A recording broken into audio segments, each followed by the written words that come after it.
Hello students, once again welcome back to your one and only most trusted Gyanjyoti coaching centre. তো students আজকের ভিডিওতে আলোচনা করব তোমাদের ইউনিভার্সিটি অধীনস্থ তোমাদের ফার্স্ট সেমিস্টারে যাদের ইভিএস অর্থাৎ পরিবেশ বিদ্যা যাদের মানে পরিবেশ বিদ্যার পরিচয় যাদের রয়েছে, ঠিক আছে, তাদের কিন্তু আজকে এমসিকিউ কোশ্চেন্স নিয়ে আলোচনা করব বিস্তারিতভাবে।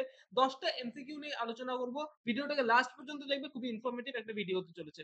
ওকে, তো স্টুডেন্টস ভিডিওটাকে শুরু করার পূর্বে তোমাদের বলবো, তোমরা যদি আমাদের সাথে অনলাইনে যুক্ত হতে চাও, অনলাইনে জ্ঞানজ্যোতি কোচিং সেন্টারের পক্ষ থেকে প্রোভাইড করা 100% কমন সাজেশন এবং নোটস পত্রগুলো যদি পেতে চাও, অবশ্যই যোগাযোগ করো জ্ঞানজ্যোতি কোচিং সেন্টারের অফিসিয়াল দুটো হেল্পলাইন নাম্বার, সেটা হচ্ছে 7076398606 নাম্বার অথবা 6295916282 নাম্বার। ঠিক আছে, এই দুটো নাম্বারে তোমরা আমাদের সাথে যোগাযোগ করতে পারো। তোমাদের যেটা কোর্স ফি রয়েছে সেটা হচ্ছে মানে কোর্স ফিটা তোমাদের নর্থ বেঙ্গল ইউনিভার্সিটি অধীনস্থ তোমরা যারা পড়াশোনা করছো, তোমাদের কোর্স ফি হচ্ছে 999 রুপিস। এবং অন্যান্য ইউনিভার্সিটি অধীনস্থ যারা পড়াশোনা করছো তারা কিন্তু তোমাদের কোর্স ফিটা এই যোগাযোগ করে কিন্তু তোমরা জেনে নিতে পারবে। ঠিক আছে, তো চলো শুরু করা যাক আজকের ক্লাসটি। দেখো তোমাদের ফার্স্ট কোয়েশ্চেন এখানে যেটা আমি দিয়েছি, ভেরি ভেরি ইম্পর্টেন্ট কোয়েশ্চেন। সমস্ত কোয়েশ্চেন কিন্তু তোমরা লিখে নিবে, ঠিক আছে, নোট ডাউন। বলেছে নিম্নলিখিত কোনটি প্রাকৃতিক পরিবেশের প্রধান উপাদান। দেখো বায়ু, জল, মৃত্তিকা আমরা জানি সবকটি কিন্তু প্রাকৃতিক পরিবেশের কিন্তু প্রধান উপাদান।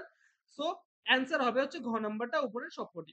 ঠিক আছে, নাম্বার 2, নিম্নলিখিত কোন উপাদানটি সামাজিক পরিবেশের অংশ নয়। খ নাম্বার হবে অ্যান্সার, সেটা হচ্ছে সূর্যালোক। ঠিক আছে, নাম্বার 3, নিম্নলিখিত কোনটি পরিবেশের একটি জীবজ উপাদান। ঘ নাম্বার হবে অ্যান্সার, সেটা হচ্ছে উদ্ভিদ গোষ্ঠী। ওকে, নাম্বার 4, ভূমিকম্পের মাত্রা কোন স্কেলে প্রকাশ করা হয়। খ নাম্বার হবে অ্যান্সার, সেটা হচ্ছে রিক্টার স্কেল। ঠিক আছে, নাম্বার 5, বায়ুমণ্ডলীয় চাপ যে যন্ত্রের মাধ্যমে পরিমাপ করা হয় সেটি হলো ব্যারোমিটার। ক নাম্বার হবে অ্যান্সার। ঠিক আছে, নাম্বার 6, নিম্নলিখিত কোন যন্ত্রটি বায়ুমণ্ডলীয় আর্দ্রতা পরিমাপে ব্যবহৃত হয়। গ নাম্বার হবে অ্যান্সার, সেটা হচ্ছে হাইগ্রোমিটার। ঠিক আছে, নাম্বার 7, নিম্নলিখিত কোন গ্যাসটি ভোপাল গ্যাস দুর্ঘটনার জন্য দায়ী। এমআইসি হবে অ্যান্সার। ঠিক আছে, গ নাম্বার। নাম্বার 8, ইনসিটু সংরক্ষণ নিম্নলিখিত কোন মাধ্যমে করা হয়। ঠিক আছে, ঘ নাম্বার হবে অ্যান্সার, সেটা হচ্ছে অভয়ারণ্য। ঠিক আছে, নাম্বার 9, বায়ুমণ্ডলের যে স্তরে ওজোন গ্যাস অবস্থিত সেটি হচ্ছে স্ট্র্যাটোস্ফিয়ার।